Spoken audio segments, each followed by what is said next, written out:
In today's world, technological advancement has virtually turned the world into a global village. Every part is now linked together or has the potential to be linked together as a unit. Socio-economic and political interaction is now done online and real time.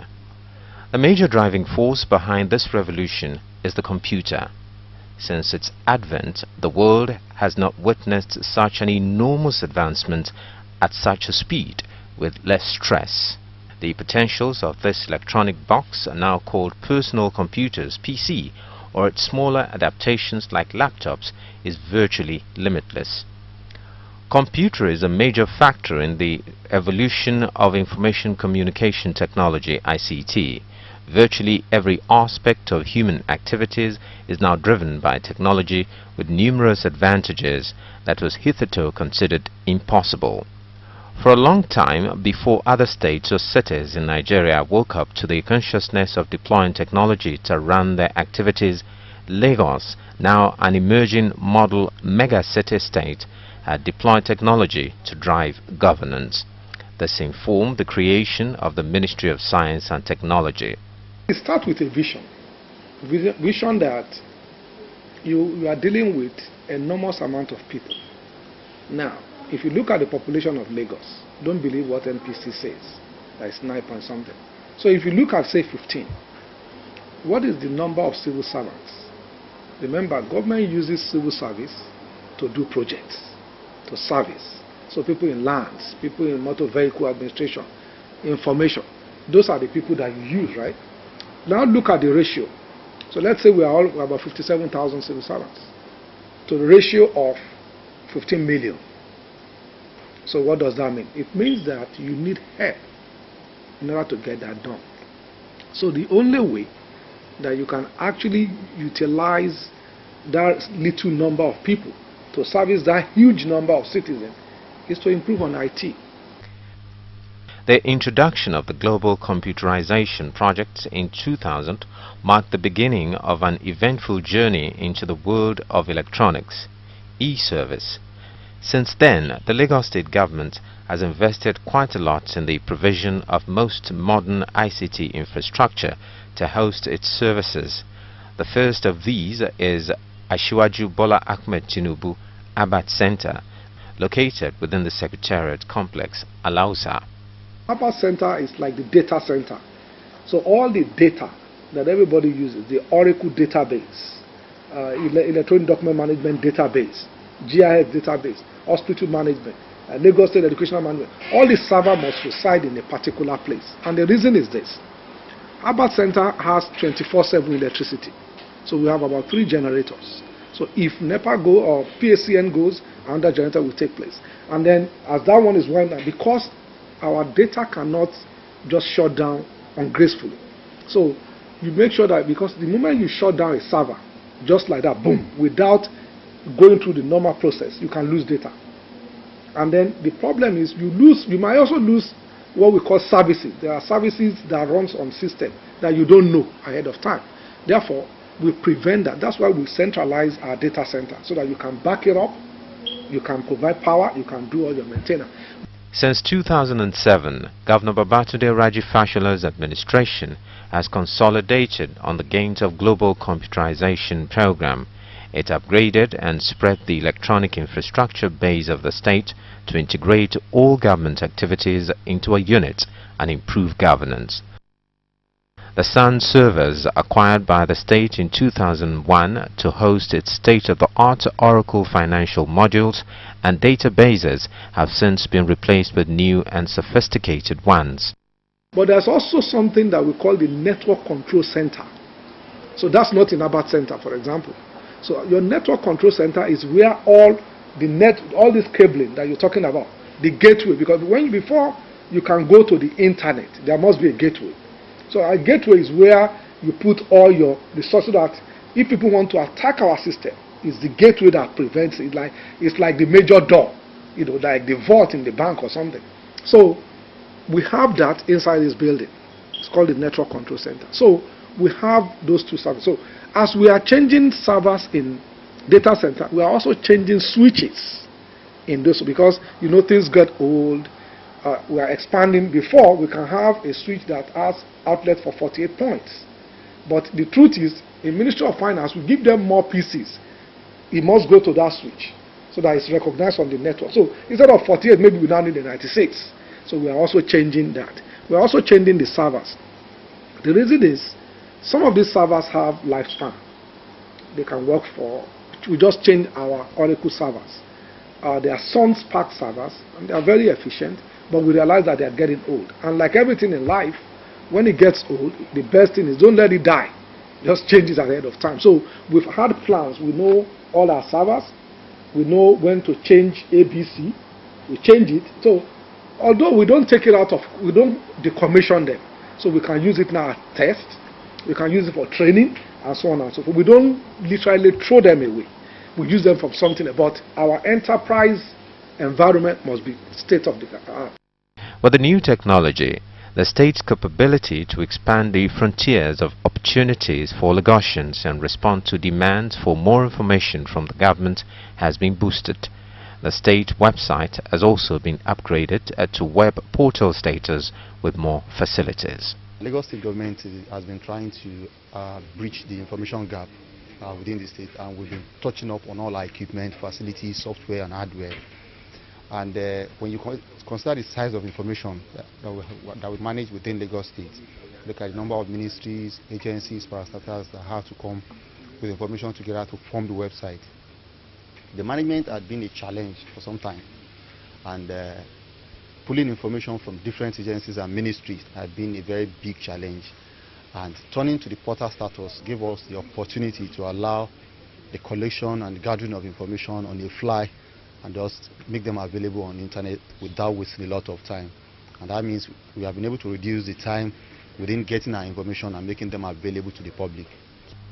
Within the last 3 years, the ratio of PCs to workforce has been significantly narrowed through regular procurement of computer systems and to keep tab with technology changes in its production. The present administration particularly emphasizes the spread of ICT knowledge among different categories of Lagosians and initiated strategies to achieve this. The first of these strategies was the introduction of ICT and global knowledge acquisition in schools. At present, IT laboratories have been established in 100 schools in the state. Out of this, 90 were provided by Governor Babatunde Raji Fashola's administration and 10 by individuals and corporate organizations. Each laboratory has 20 computers, furniture, printers, air conditioners, generating sets, internet connectivity and bandwidth, among others. It's a very laudable project. I mean, it's a medium of all the computers. Actually, to students, they provide a means of acquiring knowledge, of information. Some of us are given assignments to do, and we can only find these answers on the computer through the internet. So I think introduction of computers to secondary schools in Lagos is really something to be applauded for. Actually, I don't really know about computer because I'm not a computer literate. But the opportunity that the Lagos State government has given to us has really helped me a lot by making me a computer literate. Computer is really a good thing, a wonderful thing that the government has introduced, which has really helped the students in many ways. For one to compete effectively with other students in other parts of the world, the computer is very, very important, and it has really affected my life positively. In conjunction with the Ministry of Education, e-tutor, an e-learning resource has been introduced to secondary school students in the state. Some years back, it was so difficult to teach and learn. Teachers are finding it more easy now to teach, and then the learning activity has been improved by the introduction of ICT equipment by the Lagos State government. Students learn better when they see things.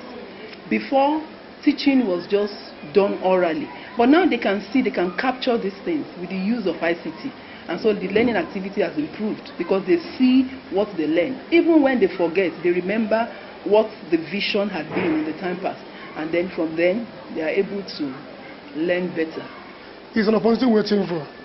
All along, we have been trying our best using what I call those outdated, what I call the old method of doing things, learning by rote, learning by asking the children to say after us, learning by writing on the chalkboard, so that children can copy on their various exercise books, on their various notebooks. But things have changed. With the introduction of this technology, it's like we are being given a miracle chip, something that would more or less elevate us to a higher realm. Formerly, there was nothing they can use as instructional materials for these students. Especially the ICT that was just introduced. Because a lot of students doesn't have what you saw on the board being called forgettable. They hardly buy it. They complain there is no money. But with this introduction of ICT, we scan this particular thing for them and we put it in the system and we project it out for the students. They were able to recognize what is four-figure table, what is log table, what is hand log, what is sine, what is cosine, and so on like that. This makes the teaching of mathematics easy for the teacher himself. So the introduction of these systems solve the problem of the teacher in instructional materials.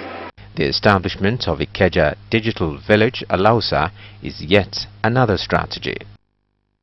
The ultra-modern learning environment provided within this center now provides IT training to youths and members of the public within its environs.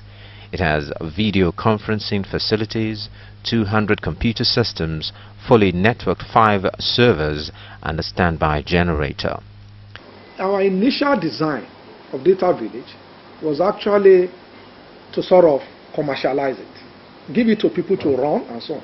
But we realized that the number of agencies requesting to use that place, we realized that we better leave it for government agencies so that we can develop capacities. So at a particular point in time, you can train 80, 30, 30, 30, 30. That's 120 plus 80. That's 200 people. So we have about 220 pieces there at any point in time. We just finished our training our teachers. So, and because we have to train them during vacations, but that's the only time we can get everybody. So we train them on how to use PCs, and then we train them on even how to get certification. So we let them do what is called the IC3 certification. So we've trained stenographers there. We've trained magistrates. So we realize that what we are doing is to start taking various portions of segment of the state, and we go there, we do their training. So which means that what you need on these PCs will be different. If you are training a stenographer, that the court proceedings is different from a teacher. So which means after we finish the training of teacher, we remove some things, we put some other things to. So the essence for us is to increase the capacity building for the civil service. With the spread of IT skills among the public, deployment of new technologies and service re-engineering are now made possible. For instance, the administration has computerized the services of 13 health institutions in the state, including Lagos State University Teaching Hospital Lasuth, Isolo, Lagos, Bagada, Orile Agege, Ekpe, and the Ikorodu General Hospital. What this does is automates your admission. So when you come in now, they take your picture, electronic picture, they take your fingerprint the first time, they take your name and everything. It goes into the system. So anytime you come back, well, even in various states, so people go to hospital fainted, people go to, all they need is your finger. As long as you still have your finger, at least they can put it in, your information comes up. What that does is that even the person that receives you at the reception can say, okay, he was here 2 weeks ago, he was here and he saw doctor whatever, they gave him this medication. So based on that, I can say you should actually see this doctor A or Dr. B. So decisions are made faster. There is a research that shows that a lot of people die from drug interaction rather than the illness. So people go to the hospital, they actually get sick, but they give them medication. When they take it, they die. So because of drug, because the history is also important. When you get medication, You read it and they say, well, if you have history of this, don't use. So the only way they can know if that record is right there. So the moment the doctor prescribes with e-health, the pharmacist can see before you get there and say, oh, Mr. ABC has been given this medication. No, he shouldn't use it because 5 months ago we gave him, or 2 years ago he reacted this. So it allows the management of patient faster, more efficient, and deliver service better to the doctor, to improve the service of the doctor and deliver service better even to the client. Among the resources to be shared on Hospital Management Information System platform include Medisys software for hospital administration, with high-end computing devices and internet connectivity enabled through Visa technology. Operational procedures and patient flow in the state hospitals can now be harmonized for prompt and effective healthcare delivery. As a record-oriented establishment, the global computerization program also made possible such innovations as Enterprise-Wide Electronic Documents Management System (EDMS). This system enables government to manage and maintain various documents in an automated fashion that makes storage, accessibility, manipulation and retrieval much easier. The essence is that your records, which are essential, should be automated and be on the system so that you don't lose them. And then when you need them, instead of removing your shirt or going to a dungeon to look for a file, you just go into a computer and look. So those records are there. For example, all the CFOs in Lagos are totally automated. So I can check today and say, okay, these are the number of CFOs that Lagos State government have issued since inception. It's there. You can now say, okay, what document is attached to that? You can check the survey. You can do all this. So that's what it does. This is already complemented by letter management software. Now, the process of signing official letters, especially those that require multiple signatures in the state civil service, is now automated. This has greatly reduced the time, rate and stress associated with such assignments. The abundant possibilities of e-governance have also found expression in the implementation of two important projects: the Lagos State Residence Registration Agency (LASRA), which will house the database of residents and citizens in the state. There is a need to have enough database to say X number of people live in this area. X number of people come to Lagos every day. That's the only way you can plan their transportation. That's how many people come from Ikorodu to VI. So if you know, then there's no need to go from Ikorodu and come to Alausa and then go like that. You can take a ferry. It gives you data so that when concessionaires are coming, because government can't do this thing alone, it's the data that they need. We are trying to do rail now. With our concessionaire, our negotiation, it's about the number of people that will enter that rail.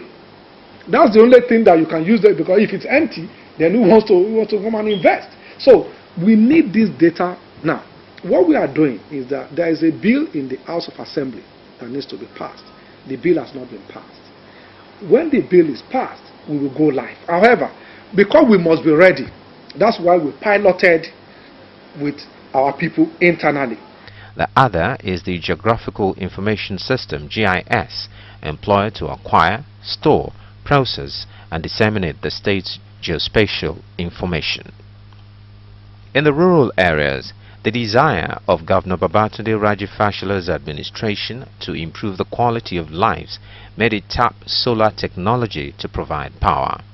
From Bishop Koji village in Amuwodofin local government area, this intervention has spread to 10 communities such as Dado, Kese and Agbojetho in Badagry, e.g. Obada and Uriba in Ekpe, among others. The host communities now have access to pipe-borne water, street lights, television and radio. In order to leverage on numerous benefits already derived from ICT, training and retraining has become a constant feature. Different categories of personnel, from members of the State Executive Council to junior officers in the service, have been exposed to internal and external trainings, conferences and seminars, as well as capacity building workshops such as Cisco Networkers Conference in Bahrain, AutoCAD for engineers and architects, ICT curriculum training for science teachers in the state secondary schools, e-health project training, amongst others. I happen to be one of the technical people. I'm a system administrator for Lagos State. I just came back from Dubai on Lagos State expenses because they sent me there for a training to enhance the workforce of the Lagos State government. And then the training, we started implementing a lot. We started implementing TMG, which is a new version of ISO. That is the latest version of ISO. And then that will also, after that, we'll do the SharePoint, which will be the one for the GIS. And then there are so many of that are coming up. But if not for the training, things like this will not happen, because the state knows that ICT is growing and there are new things that are coming up, and so they are doing their best in reaching that goal. Before I came for this program, I had a desktop in my house. The only thing I do with my students is to play game. But to God be the glory, now I can do a lot of things. I can open Excel, type, do some manual things, like I can do some calculation, some presentation. I can even give presentation using PowerPoint. I've given a lot. I think I'm not a computer guru. I'm going back to my school to use computer to write my lesson notes, to get information on my subject area, which is physics. And also make my students, teach my students computer too. Well, I'm very happy because last year we trained 200 teachers and this year 450. So I can confidently say that we have 650 teachers in Lagos State that can use computers. I know how the teachers, the states, the way where they came here, and I know the states, like they told me, we didn't go the way we came. So we have 650 teachers that can use computers very well. And this program demonstrates the commitment of His Excellency, Mr. Babatunde Fashola, the Executive Governor of the state, his commitment to the development of ICT in the state, especially in our schools. It's a very laudable program and I enjoy teaching it. Similarly, about 1,200 youths and school leavers across the state have so far been trained on IT-based hands-on workshop in PC assembling, software installation and website design. We wanted to change focus. This year, we realized that a lot of people are using phones, so it's better for us to go into GSM repairs, phone repairs and so on and so forth. Unfortunately, we found a relationship with Nokia. Apparently, there's an organization in Lagos that has been trained that can actually do that mass training. So again, we want to be sure that we don't just train people, just for training. So it's going to be a massive training. We finalize it now. We are happy with the curriculum. We are happy with the institution that will come and do it. And His Excellency has approved